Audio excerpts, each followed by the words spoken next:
Good evening. Welcome, friends.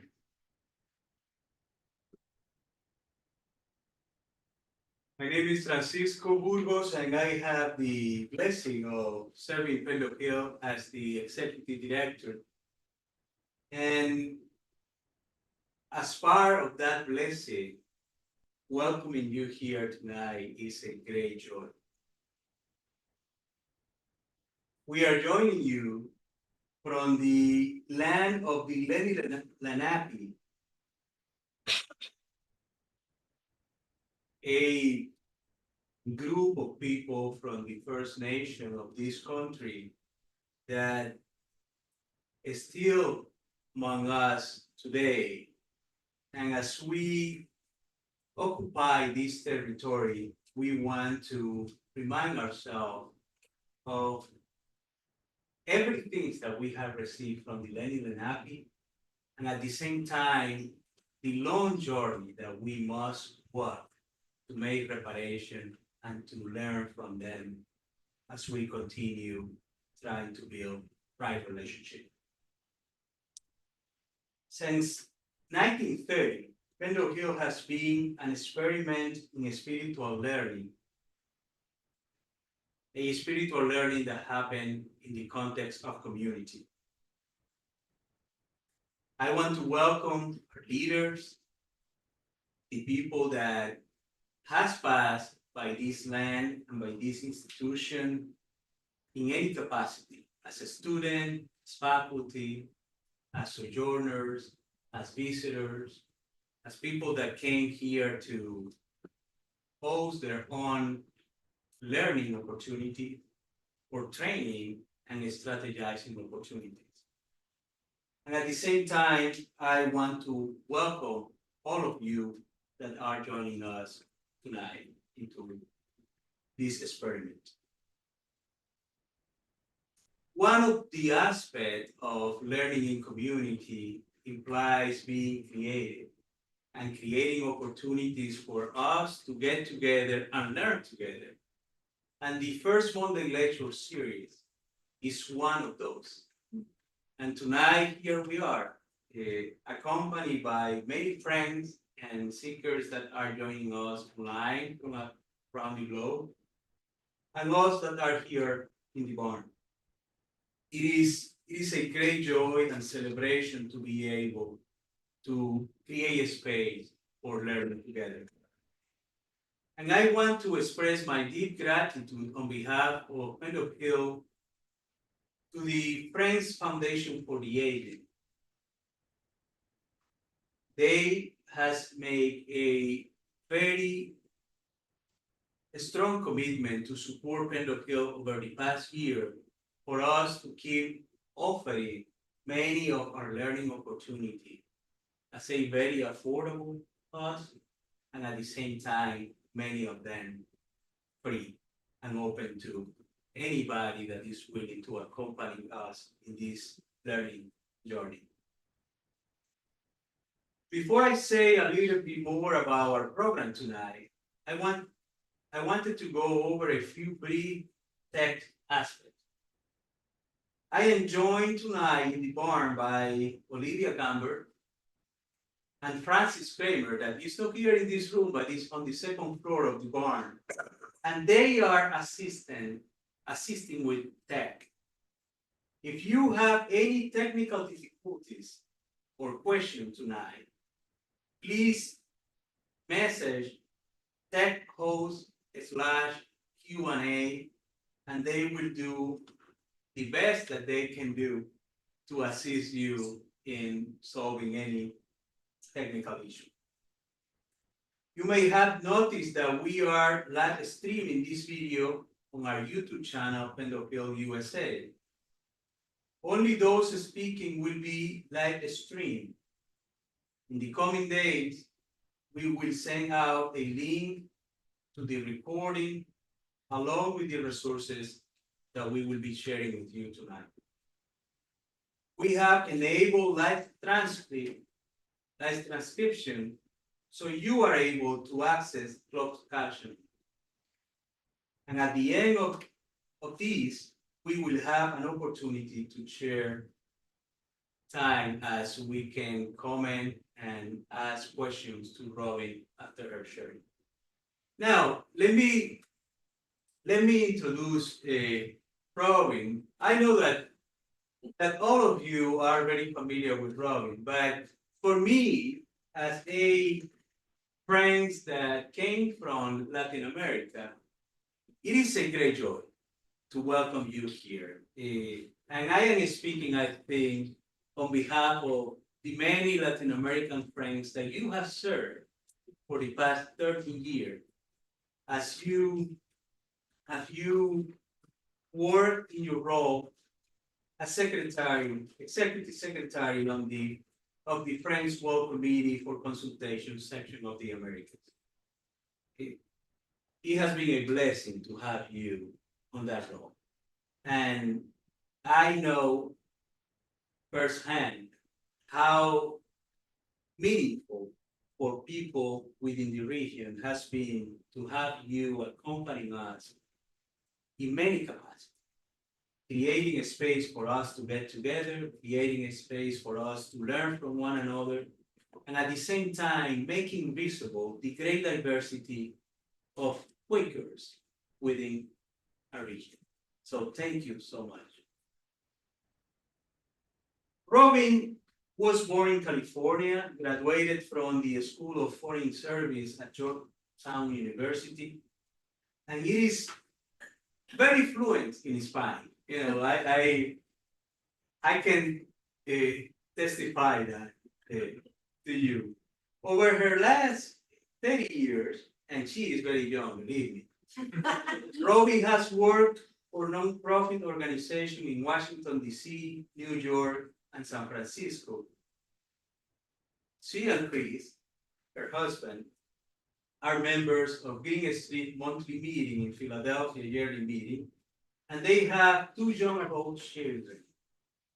Her favorite spiritual practices are extended Quaker worship, late night conversations, and swimming. And I imagine that you can try to join Robin in any of these 3 activities. So tonight, as we open ourselves to welcome Robin and to receive what she has to share with us, I invite all of us to really extend ourselves and to be attentive to the message that the Spirit will be delivering through Robin. So thank you, Robin, and welcome to Pendle Hill. Thank you.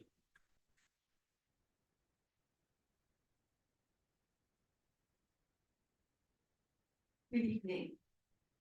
Let's see. I think that this is not really catching my voice yet. Move it up just a little bit. Yes. Not working better yet? Yes. A little better? Let's try here. All right. Not working, you think, Olivia? A little bit again? I try it a little higher? Yeah. Let's see. Okay. Good evening. Tonight, I want to share with you some of the ways that I see Ubuntu being lived out among friends in the Americas. In one of my first visits to South America, after I started this job more than 10 years ago, I was privileged to witness an extraordinary exchange, an exchange of money, of dignity, and of love. So one afternoon, a member of the group I was traveling with, let's call him Joe, invited me to go with him to visit a local friend that Joe had known for a long time. At the local friend's house, we'll call him Jose, we were invited to coffee and cookies in their living room. It was a nice house, not super fancy, but comfortable. And remember that when I started this job, I already spoke Spanish, but not nearly as well as I do now. So as we were talking, I'm understanding about 3/4 of the conversation. So mostly I am smiling and nodding and only speaking when directly asked a question. This is mostly a conversation among old friends. I am not sure that Jose knew I was coming. Next slide. As it turned out, the reason that Jose had specifically invited us to that Joe had been invited to their house was because 10 years before that, Joe had done Jose a favor. Jose had wanted to start a new business, to start a trout farm in a local lake. This is a picture of a lake in that region. I'm not sure if it's exactly the same lake, but that doesn't matter. This is a picture I took of Lake Titicaca in Bolivia in 2018. Anyway, Jose needed some capital, money to get started. Let me move this so I can see. And he asked Joe for help. Now, Joe, who was from the US, did not have any additional money to share, but he did know some people back in the US who did. And so Jose borrowed $1,000 from Joe's friend back in the US. And Joe's friend knew that while to protect everyone's dignity, they were calling it a loan, he didn't know if he would ever get that back, and he didn't really care. $1,000 is a lot of money in South America, but not a make or break amount of money for a successful businessman in the US. So now, 10, maybe 15 years later, Jose's trout farm was a success. And he had asked Joe, who was visiting for the first time in several years, to come over so that Jose and his wife, let's call her Ana, could repay the loan with a little interest and a lot of gratitude. So Joe was honestly surprised, and I felt honored to be present for this heartwarming moment. But then Joe said, "This is so wonderful." And I noticed that he was almost crying. He said, "Thank you, but you don't know how much this will mean to my other friend." It turned out that the friend in the US was in the construction business. When he made that loan/gift, he was doing very well. But now, a couple of years after the 2008 financial crisis, his company had collapsed. Joe said, "When my friend sent this money, it didn't mean much to him. But now, this $1,000 will mean a lot to him. How wonderful that you are able to repay it now." And we all smiled and felt good about it. And we started to get ready to go. And then Jose and Ana said, "Wait just a minute." And they took some of the dishes back to the kitchen. And Joe and I sat there for a few minutes wondering, should we put our coats on or what? Then Ana and Jose came back and they said to Joe, "Here, take another $1,000 to help your friend. He gave to us when we were in need. Now we want to give to him when he is in need." Joe and I were both in shock. Joe said, "You know, you don't have to do this." But they insisted. And Joe gracefully accepted. And then he prayed for Jose and Ana, for their business and their family, for their other friend in the US and his family, and for the Friends Church that had brought us all together. And then we left with a lot more money under Joe's jacket than he expected to be carrying around. I haven't told this story very often, and not in a long time. But it came to me when I thought about Ubuntu, about the exchange of generous people to help where and when help was needed, without expectations in return. And I think that is an example of Ubuntu in action. So tonight, I would like to thank Francisco and Francis for the invitation to be with you here tonight. It's an honor to be able to speak here at Pendle Hill. Thank you to all of you who've come out, and thank you to everyone who's participating on Zoom. Today is also the first day of the 2024 World Plenary Meeting of the Friends World Committee for Consultation in South Africa. It's already after 1 a.m. there, so their first day is over. But for those of us in the so-called Western Hemisphere, it's not over yet. In my 13 years as executive secretary, I have learned not to take it for granted that anyone knows what the Friends World Committee is. So let's start with that. The Friends World Committee is the association of Quaker yearly meetings across all the branches of Friends and around the world. I work for the section of the Americas, which includes Friends from Alaska to Bolivia. I'd like to introduce Diane Zappas, our advancement manager, who is also here tonight. Our website is the fwccamericas.org, and you can learn more about our organization. The World Plenary Meeting is part of the governance of the Friends World Committee. It's an opportunity for representatives of all the member yearly meetings to gather every 7 to 10 years to learn from one another and address the issues of our time. There are also open places for other interested friends to attend. This year, for the first time ever, it is a hybrid event, meaning that there are friends attending on-site and online.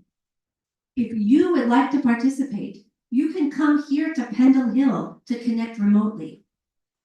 This year, it's not quite as big as a world conference, which happens only about once every generation. But this World Plenary Meeting was preceded by a gathering specifically for young adult friends from around the world to get to know each other and consider what God has in store for them. So now let's talk about Ubuntu. What is Ubuntu? Next slide. Ubuntu is a Zulu word for the deeply held belief, morality, and custom that every person is worthy of being recognized, respected, and heard, and that we as human beings are all interdependent. Next slide. Another way of saying it is that Ubuntu is a collective responsibility to ensure that all members of the community have the means of subsistence and learning, of participation in communal decision-making, and rites of passage. Now, I would like to show you a video about Ubuntu that was produced by Friends in Southern Africa yearly meeting to welcome people to the World Plenary Meeting. So I'll just say it's a little slower paced than your average YouTube video, and the sound doesn't start until a few minutes into the video. So just start by reading and watching, and the sound will catch up. All right. Next slide.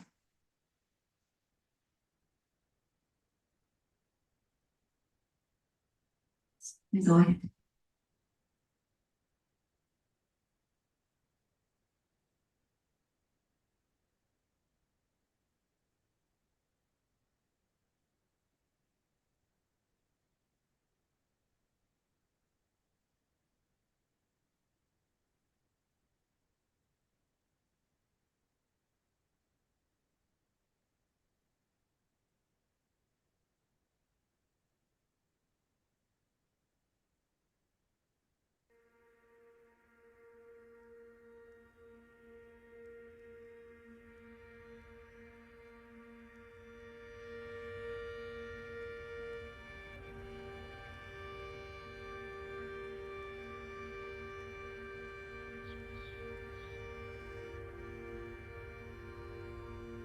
I was very emotional this morning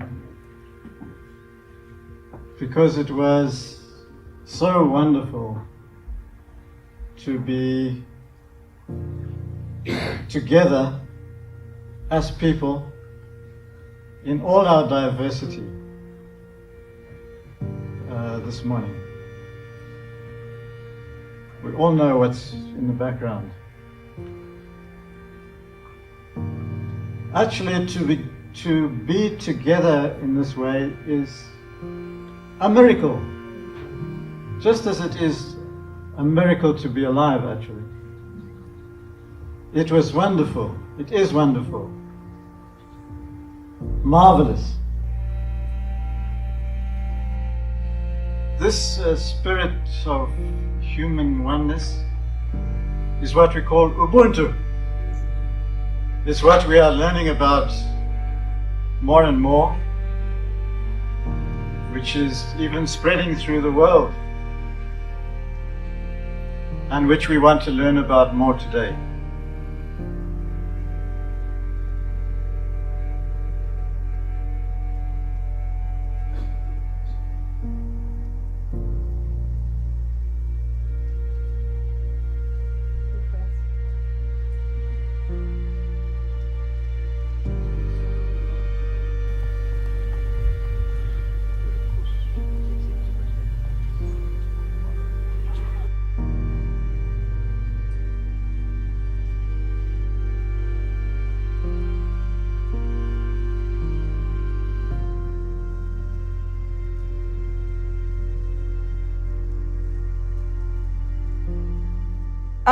As a young friend, my understanding of Ubuntu is about this community I have, which are the Quakers.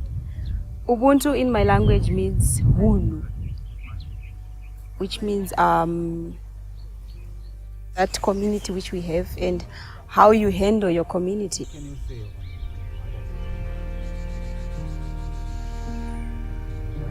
Here is another question, if we could think of it. I would like to tell them that they're coming home, they must feel at home. We are all the same, like it's not like we are from East Africa, we are from Southern Africa, or from around the world. We are all the same.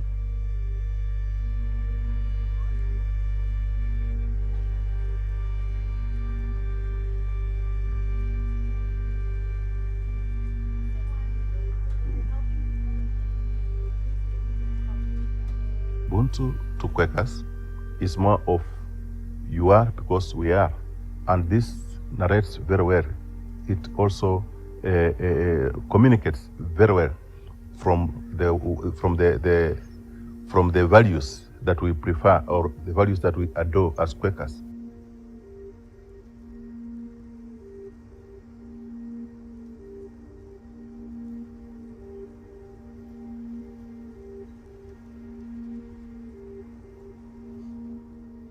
And it helps us to coexist in the community.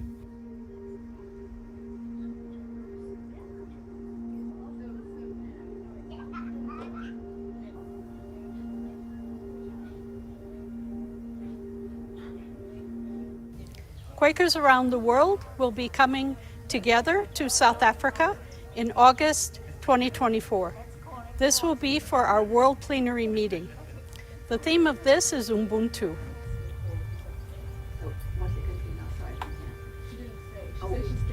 From that point on. So we've only got this first session up. Once you've decided. Just being there for other people, giving a helping hand.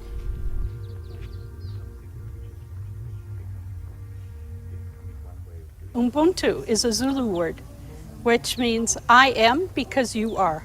We live in community. I exist because you are. So this means respect, it means togetherness, it means equality.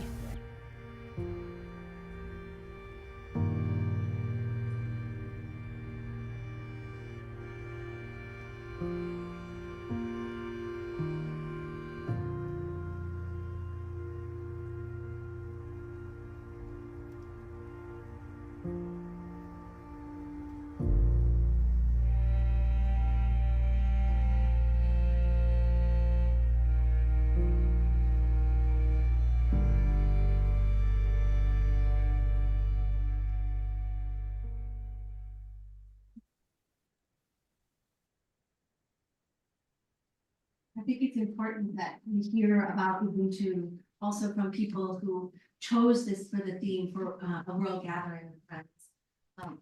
If you would like to see it again or to share it with other people, the link is on the Friends World Committee's YouTube channel. There's also a study guide that was prepared by friends around the world. The Friends World Committee has been working on this for several years now.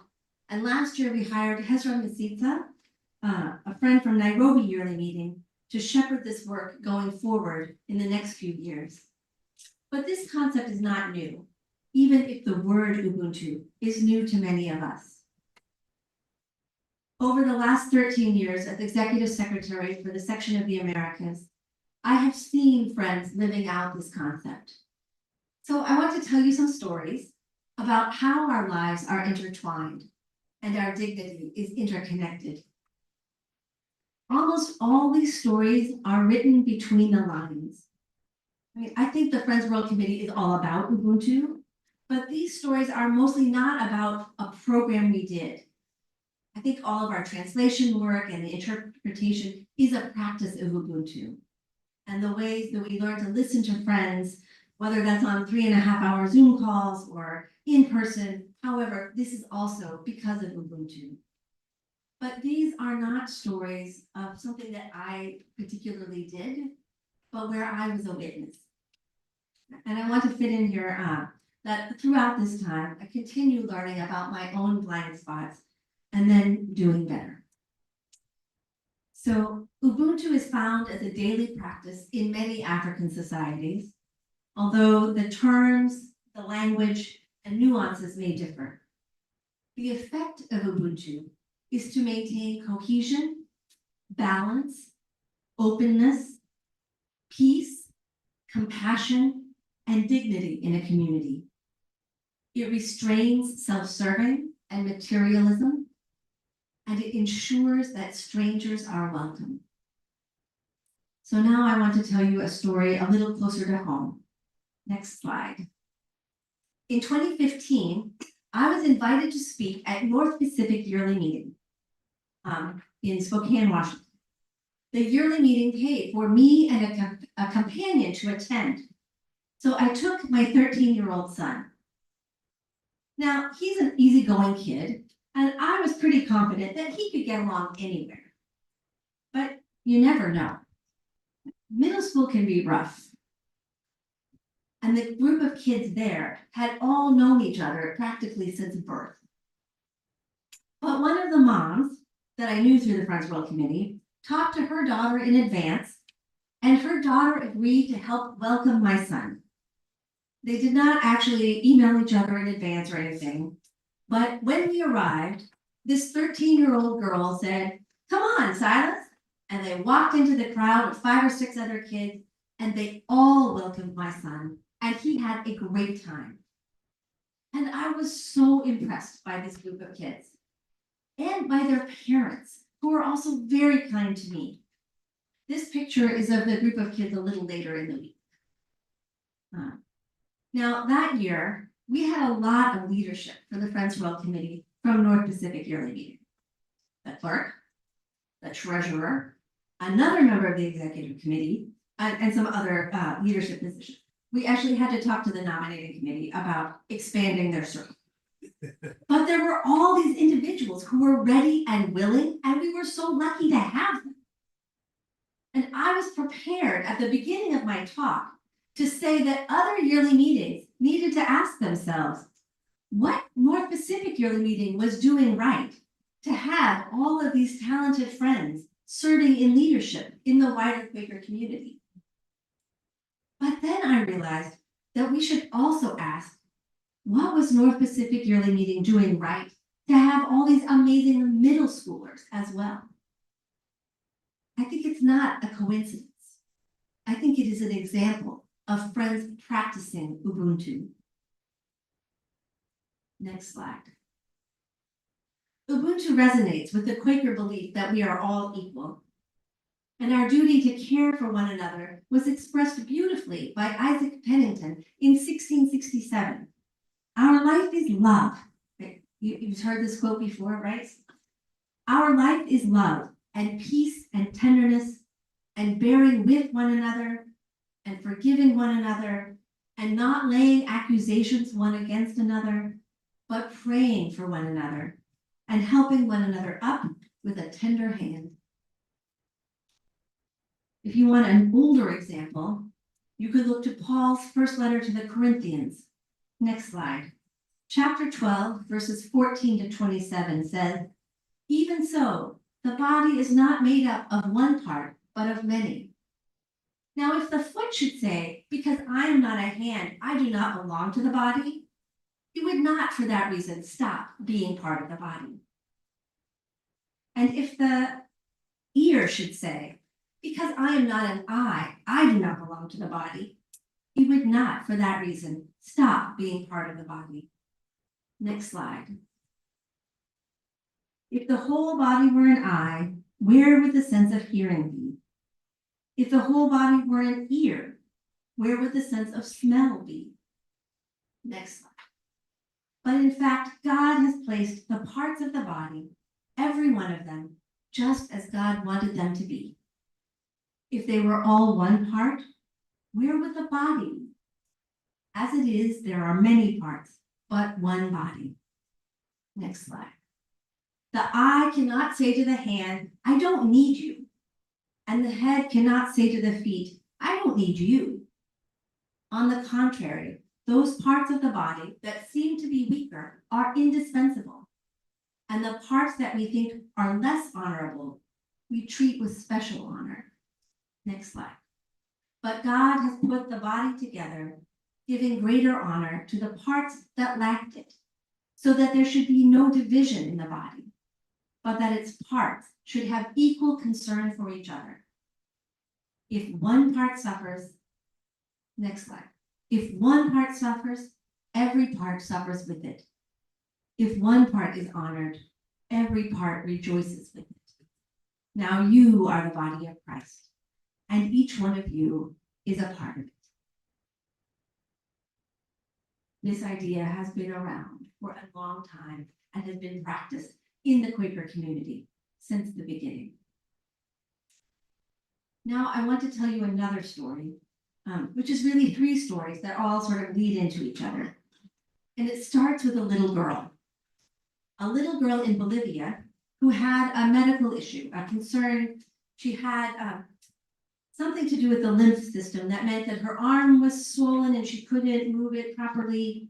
Anyway, her family sought medical treatment for it all over, and they found that what she needed was not available in Bolivia. Eventually, a medical brigade that came to Bolivia and they took her to see those doctors said, you know, if you could get her to the US, a Shriners hospital would do that surgery for free. Well, it turns out that we have a Shriners hospital here in Philadelphia. But she would have had to come to the US for 6 months. Like a month before the surgery, there's going to be 2 surgeries, so she'd have to come a month before the first one, stay for 3 months, have the second one, stay for another month for the treatment and follow-up. And that's a lot. So a friend from her yearly meeting, some of you probably know Emma Condori. Emma talked about this situation and this little girl to everyone she met. And eventually, West Richmond Friends, Friends Church in Richmond, Indiana, took up raising the money for the plane tickets for the little girl and her mother to come and to be able to go back.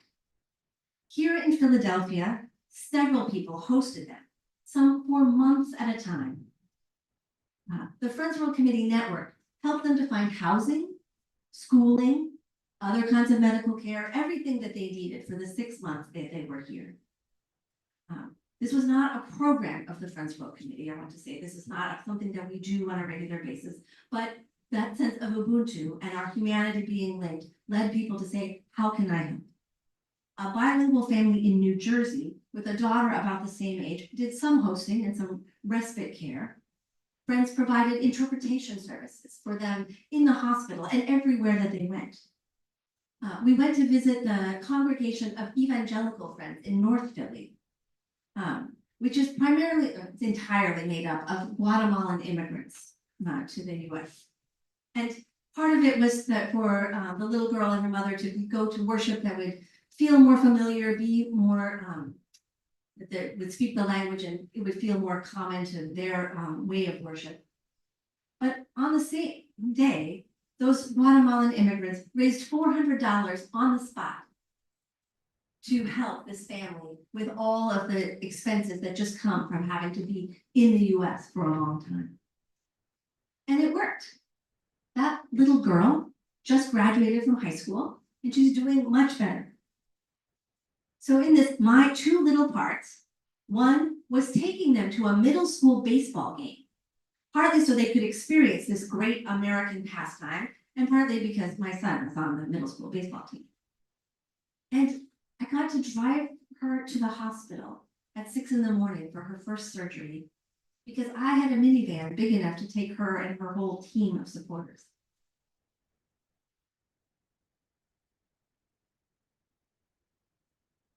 But at that baseball game, the mom and I started talking about being women in ministry.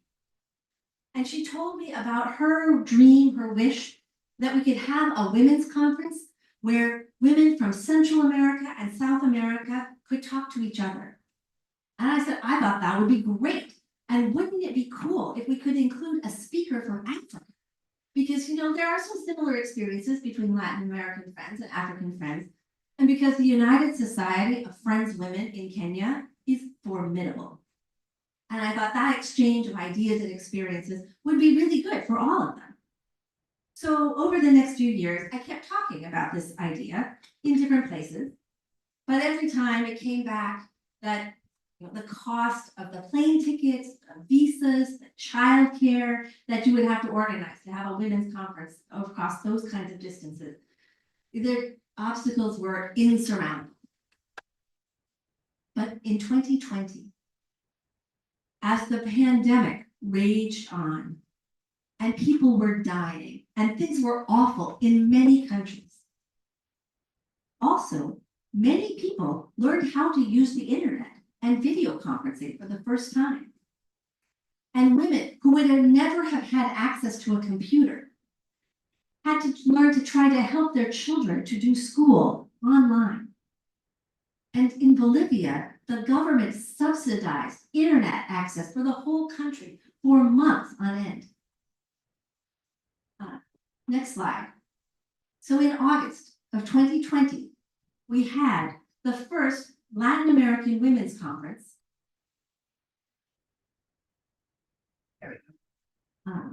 The first Latin American Women's Conference with women from Central and South America preaching and singing and praying and talking to each other in small groups about their own lives and their ministries, coming together to share their humanity and God's love. Afterwards, everyone said, when can we do it again? And then we got a message from Marion Baker, who's a friend from New England, who's done a lot of work in supporting women in ministry in Kenya and Uganda and Tanzania.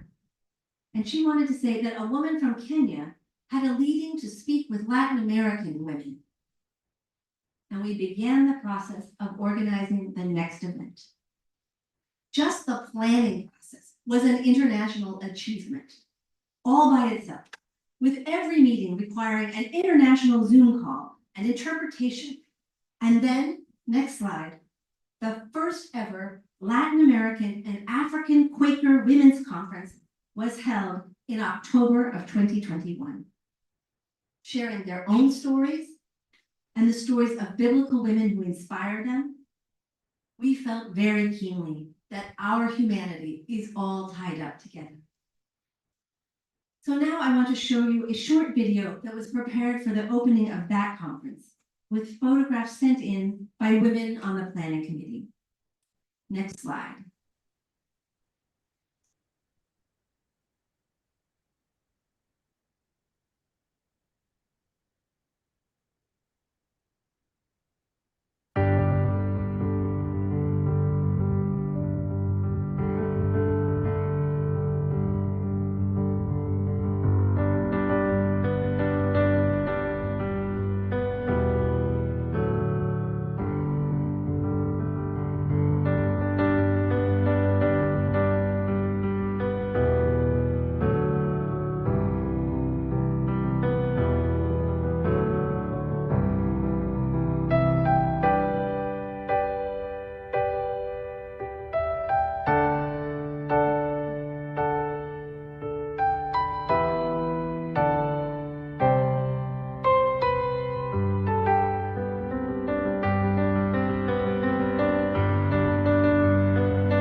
want to be clear that women in Latin America and in Africa have their own conferences and committees and programs.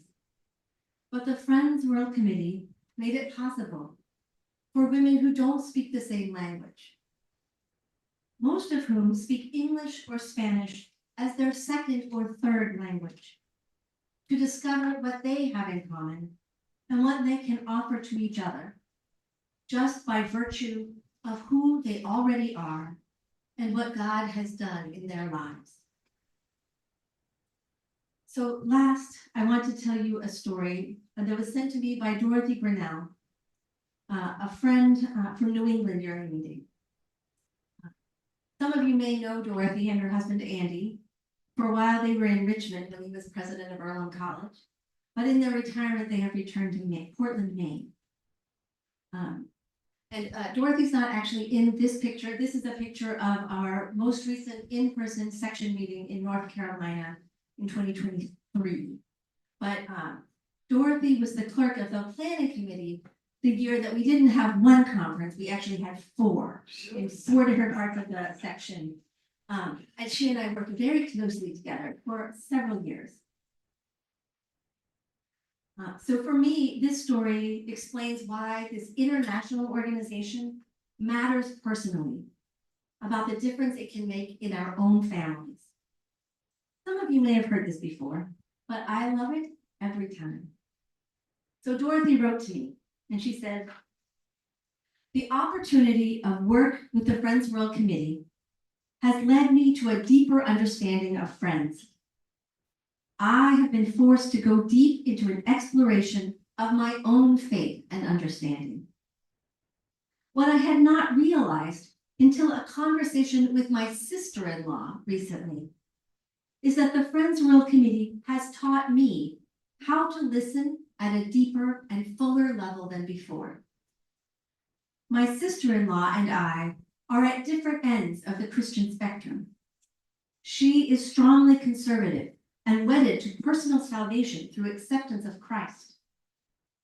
I am of the liberal bent, unconcerned with personal salvation, but seeking to follow the path demonstrated by Jesus, trying to assist with bringing the kingdom of God, through the bringing of God's kingdom here and now. I'm not concerned with whether or not the biblical stories are factual historical accounting, but I look to what those stories are trying to tell us. In the past, religion and faith became a subject that we avoided, each turned off by the other.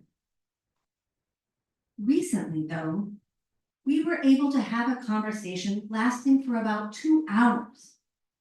This time, I found I was able to hear behind the traditional words. This time, I could hear the depth of her faith. We learned that on many levels, we are closer than we thought. We learned that we can happily work side by side to serve God's purposes as we love our neighbors. The conversation was transformational for our relationship. We can do so much more together than apart. Learning how to listen across a theological and cultural divide is a learned and earned benefit of being part of the Friends World Committee. And the slides there.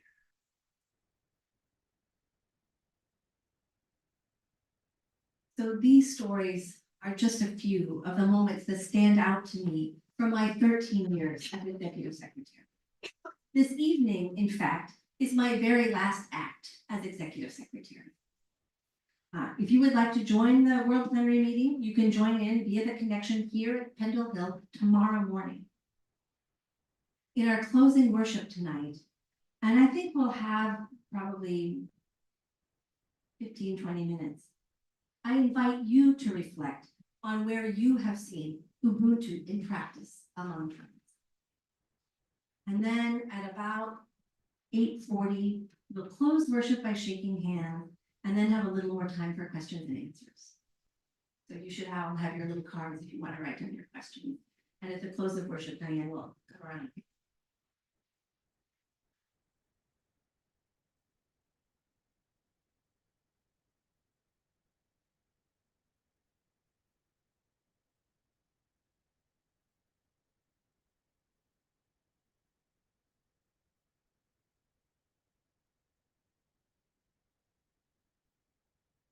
If you're on Zoom, you can unmute and speak your ministry. And if you're in the room, stand if you're able, or raise your hand, and someone will bring the microphone to you.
Several years ago, a grandson sent me an article that he had read and thought that I'd appreciate. And it was a story of a young social worker who was doing her field work, graduate field work in selected societies. And the concept she was looking at was competition. So she was visiting the one school, and I don't remember the country, I think it was Kenya, and told the teacher that she lined the children behind a line and made a line in the sand dirt. And then she took a big bowl of fruit with various fruits in it and put it in front of a tree at about maybe 50, 100 yards away. And she told the children that the one that got there the fastest would have all the fruit. And the children were kind of puzzled, and all of a sudden they were smiling and they clasped hands and they all ran as a horizontal line to the bowl of fruit and were laughing joyously.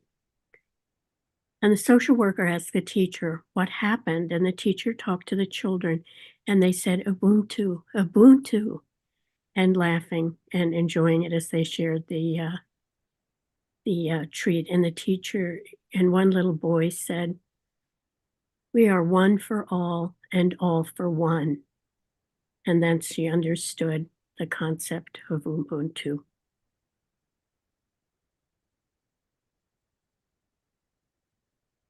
And I've liked that story, and it's come to me several times.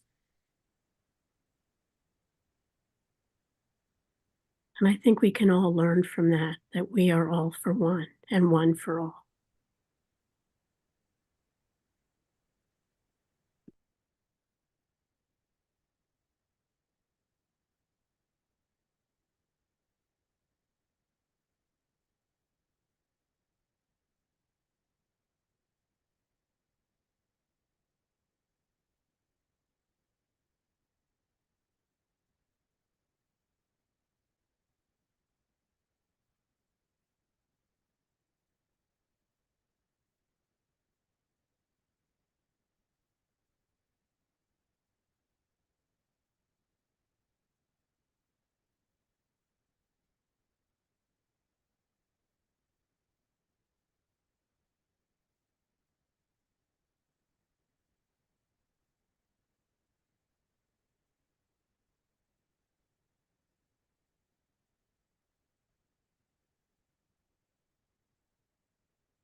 thinking about a friend in San Francisco meeting who I knew when he was new to Quakerism as an attender, who one time at coffee hour said, "Can I play with your kids?" And we were like, "Sure. That means we get to have a snack and a conversation with other grown-ups. Yes, we can play with our children." And we went off, they did some stuff just inside in the meeting house. And this happened a few different times. And one Sunday, he said, "You guys, this means a lot to me. Because I'm gay." And this was in the late 90s. And my brother doesn't let me play with his children because I'm gay. And I'm so grateful that you let me play with your children. Fast forward a couple of years later, and Robin is getting involved with the Friends World Committee. And this friend was a school teacher, but lived very frugally. And so he said to Robin at some point, as she was getting involved with this wider Quaker work, "Hey, if you ever hear somebody who needs some help to do some of this work, let me know." So we knew a friend at a seminary who wanted to go to one of the conferences, who didn't have the money for the airfare. And so Robin made the request, "Could you help?" And he said, "I could, but first he has to ask his yearly meeting for help." This friend was somewhat estranged from his yearly meeting. He had gotten a little more progressive in his views than where he started. And so that idea would not have occurred to him.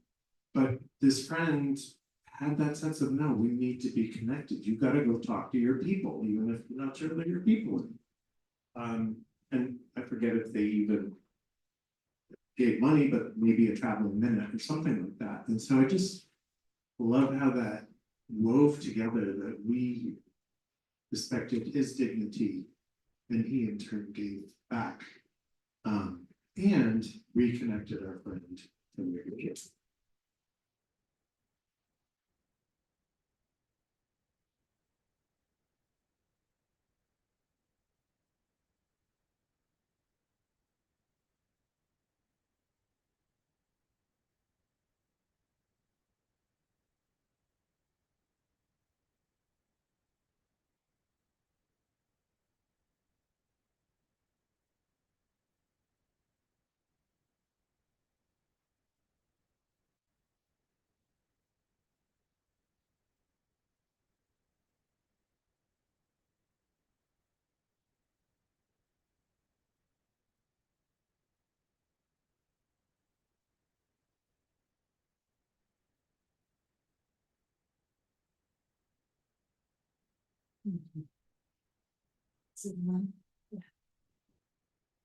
I'm thinking one of the things that we are one and we are all also relates to the environment and what's around us in nature.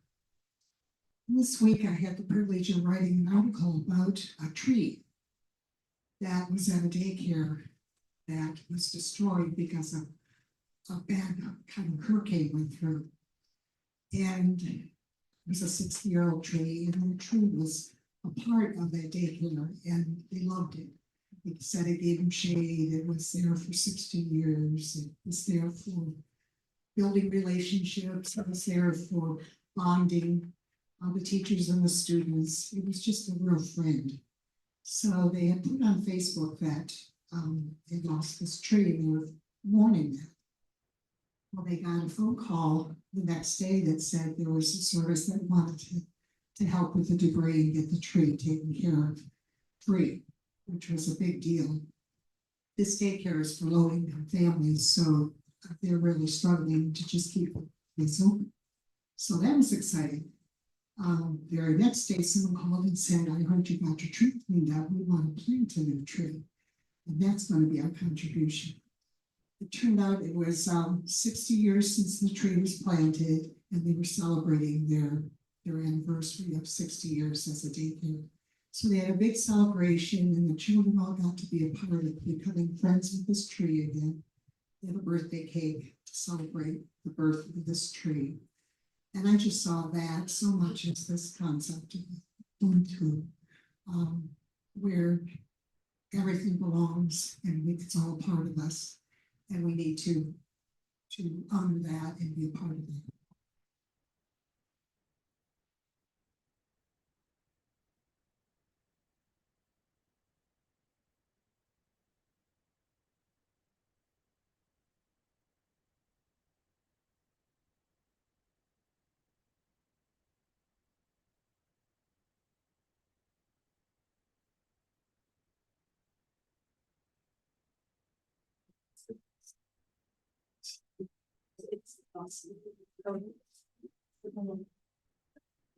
Sometimes we have something to share, feel deep like ministry.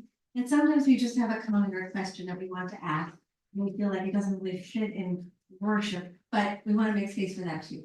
So if you have a comment or question, if you're on Zoom, you should type it into the chat. And Francis is going to read them out to us in the room. And if you have a question or a comment that you would like to write down, then hold up your card and Diane will come get it from you.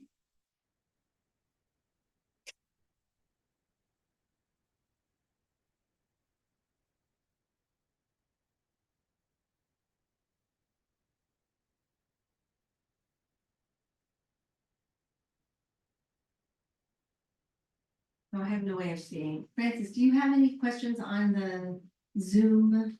And I don't yet. I will, I think, raise my hand if I do. okay, But Diane has. but Diane has. Do you want to read the question or the comment there?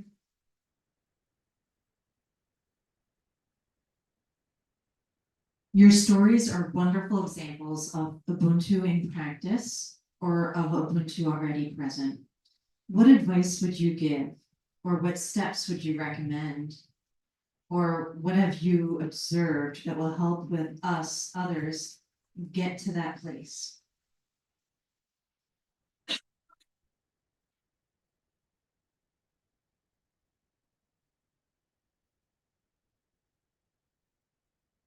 I think the first step is listening to the people around you to be able to hear their questions, their concerns, their needs. The first step is go to meeting. Listen to the announcements. You will hear about other people's needs and interests and concerns. I had one friend, another friend in San Francisco meeting who made it his practice that whenever something was happening at the meeting house, he would go. Didn't matter if he was really particularly interested in that thing or not, he would show up because his other friends were interested or concerned about it, and he would come and participate. And that was a gift to every program that he showed up at. And to the community, that the other people felt that he cared about their concerns, he learned about new things, and it was a gift to him and to our community. So that showing up is often the first step towards practicing that sense of oneness and caring with each other.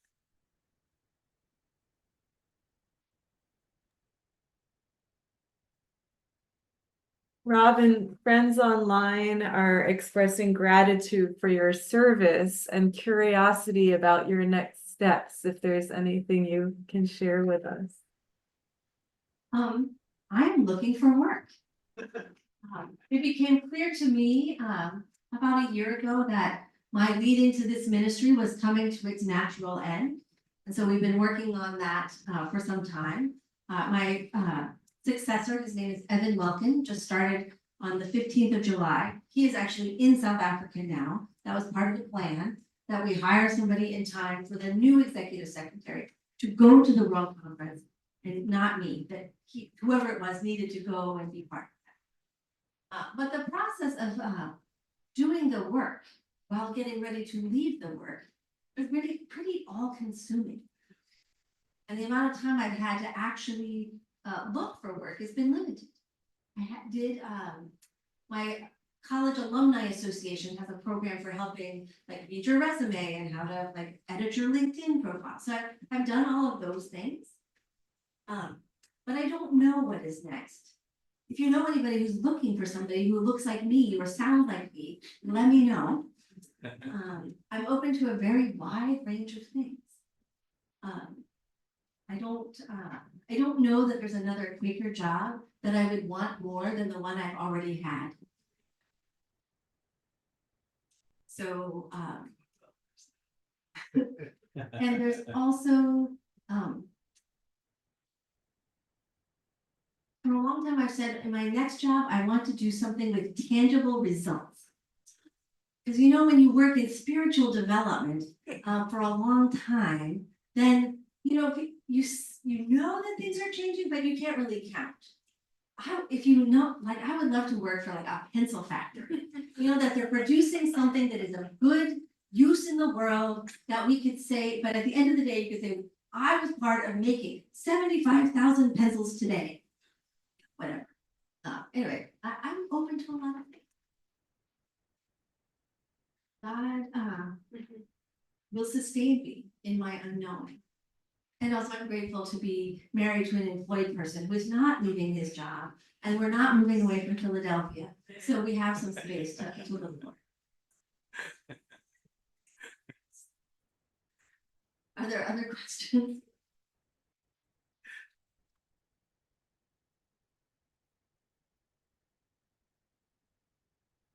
Yeah. Sure. You just bring the microphone.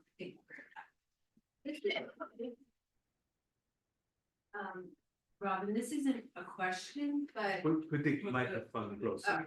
this isn't a question. I'm not comfortable with microphones actually. But we need you because we can't hear you unless you're. I'm glad to do it. Yeah, thanks. Just saying. This isn't really a question, but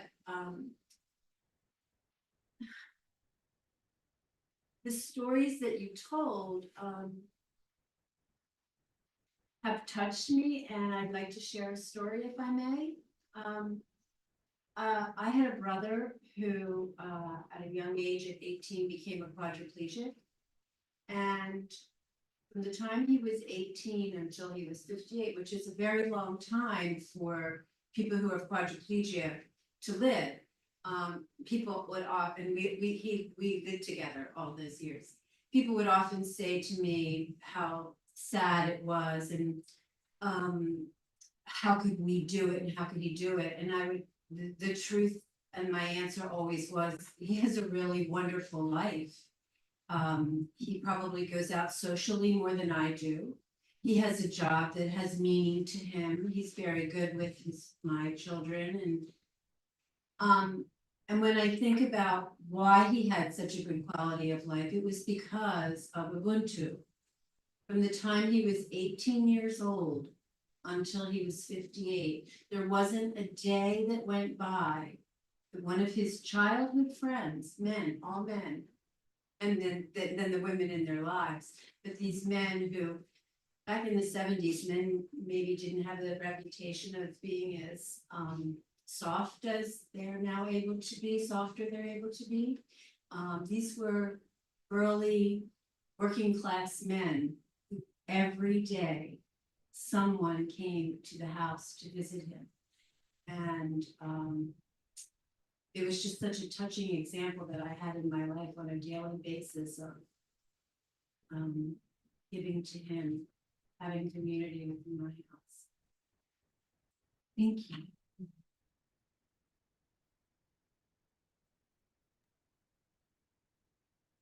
Robin, we have a question online. What would you say about your experiences in serving God's purpose, Ubuntu, and implications for liberatory Quaker theology? This is one where I'd like to be able to read that, to be able to track all the words. My examples and implications for a liberatory Quaker theology. Yes. Right? Right.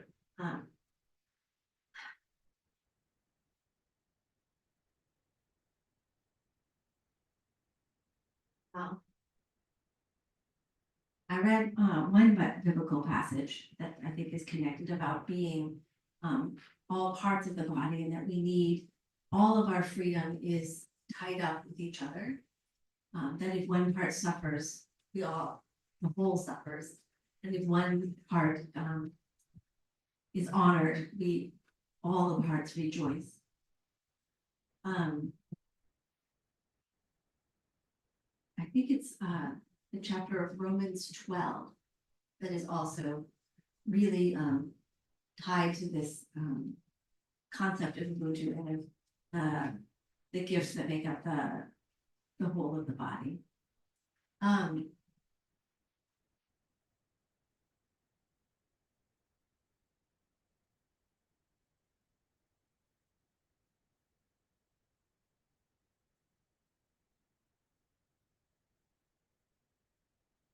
From my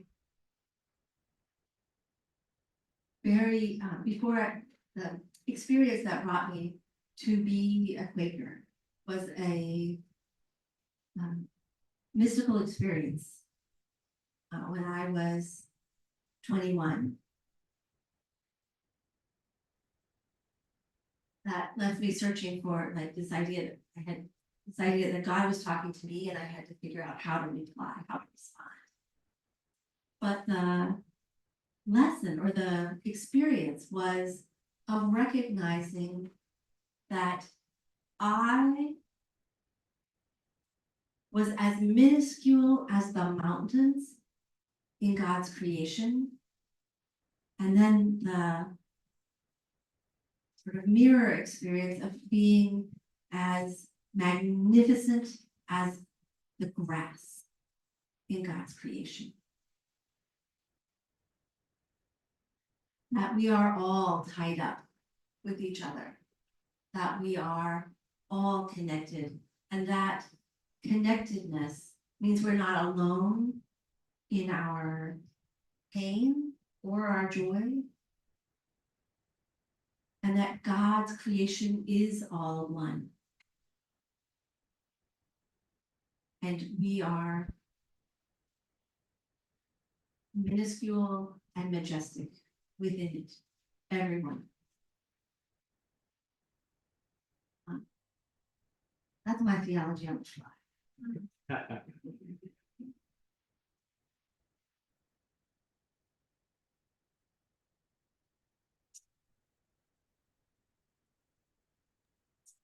Thank you, Robin. There's another question online. I'm not sure if there's one in the barn. Go ahead, Francis.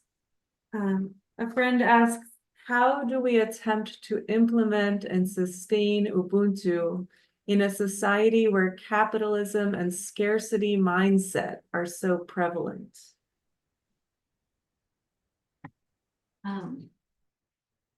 Meet your neighbors.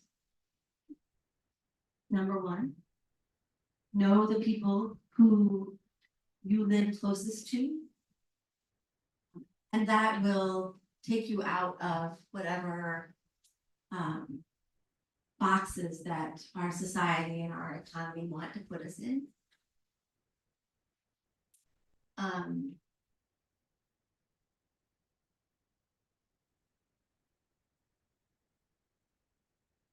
Give to everyone who asks.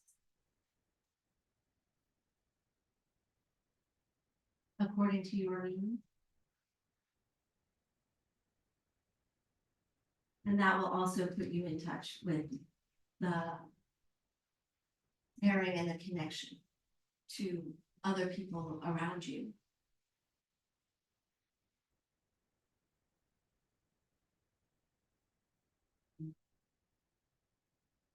And to be willing to say when you need help. I think that is the other thing that is sometimes most difficult for North American white people to admit that we need help. And to allow other people to help us. Right. And that is true to varying extents in all cultures and all places. But I think it's something we can practice.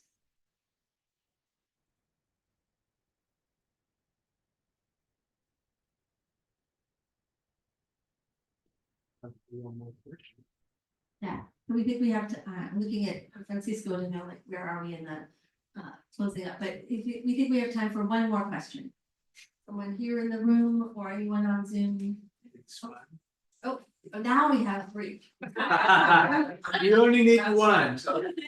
It is short. Robin, have you written any books or anything like that? I have written 0 books. I have written many magazine articles. I have a blog that sort of petered out over the last few years of my work, but is a possibility that I would go back to doing more of that in the near future. Yeah, so I have written like chapters of books, but not any whole books. That might be your next thing. It could be, well, I wrote the first draft of a novel a few years ago, but it was not about Quakers or Ubuntu. Just, all right, Tom.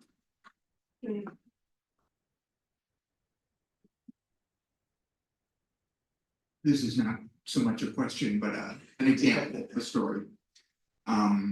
So many years ago, 30 years ago, our family lived in East Africa and Kenya for 3 years. And they have a practice there. They don't call it Ubuntu, they call it Harambe.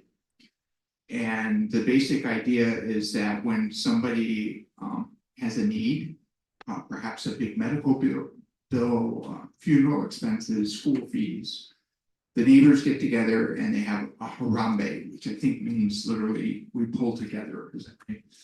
And they make kind of a ceremony out of it, and people donate money and raise money in that way. So a couple specific examples of harambe. We once went to a village meeting, Quaker meeting, where they were holding a harambe to raise money for their pastor to buy a bicycle. They had a pastor that they shared with, I think, 4 or 5 other village meetings, and it was just not feasible for this man to do all this without some mode of transportation. And it was very sweet. People who obviously didn't have a lot of money came forward and donated the money, and then there were donations of beans and chickens and all kinds of things. And it took a couple hours, but they finally raised the money. The other story I'll tell is about a young man who worked at the hospital. He had several younger brothers and sisters, and his parents died. And the neighbors and the community held a harambe to raise money for school fees for his younger siblings, a considerable amount of money. The thing about harambe, these people by and large don't have bank accounts, but what they do have is a community, and they have a history of donating to harambes, and they know that if a need arises, the community will give back. So it's their bank account. But this young man knew that after the considerable money was raised, that people would know that he had this money, and if people came to him and they had a need, he wouldn't be able to say no, and the money would be gone. And so he brought the money to us and said, "Would you keep this and give it to me as I ask?" And so for a couple of years, we kept the money in a stash, almost literally under our bed. And he would come in the suitcase. And he would come when the school fees were due, and we would dole out just what he wanted. But he could honestly tell his neighbors when they came to ask, "I don't have any money." So it's just different word, harambe, but it's the spirit of Ubuntu. Amen.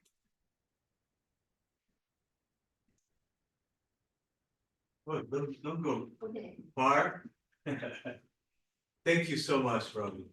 It has been a great pleasure to hear from you and these sharings that you have brought to us tonight. And for the friends that are with us online, let's keep practicing Ubuntu. Yeah, let's keep practicing Ubuntu. And you mentioned several times during tonight's lecture that we, Pendle Hill, are a hub for this FWCC World World Gathering. And if you have not registered yet, there is still time. Yeah, you can come to Pendle Hill if you plan to eat with us, because there is a logistic element right there. We appreciate if you can call us 24 hours in advance. That way we will know how much things can we actually buy. Yeah, and everybody is welcome. The ones that are here tonight and the ones that are close to Pendle Hill, please don't hesitate to join us here and keep learning about Ubuntu and be in relationship with the friends that are around the globe and especially in South Africa. So thank you so much. Thank you. I want to say one more thing for friends who are online. If you're not close to Pendle Hill, there are about 10 hubs like this in the Americas. And if you go to our website, you can find the list of the places you might be able to join a hub in Chicago or Minnesota or DC. I DC. know that. Okay, Yeah. so there are other places where you could get together. Just a Yeah, thought. so there is no excuse. Right. There is no excuse. So thank you so much, friends, for joining us tonight, and thank you for supporting this learning experiment. And we look forward to welcome you back in September. Instead of the first Monday lecture, the first Monday is the first Monday lecture, the title doesn't change, but instead of being the first Monday of September, we will be welcoming friends Steve Tamari on the second Monday of September. And the same format, we will have friends here and friends will be welcome online to hear from Steve Tamari that will help us to better understand and to cope with the reality of what is going on in the Middle East and see how can we be of help. Thank you. Thank you.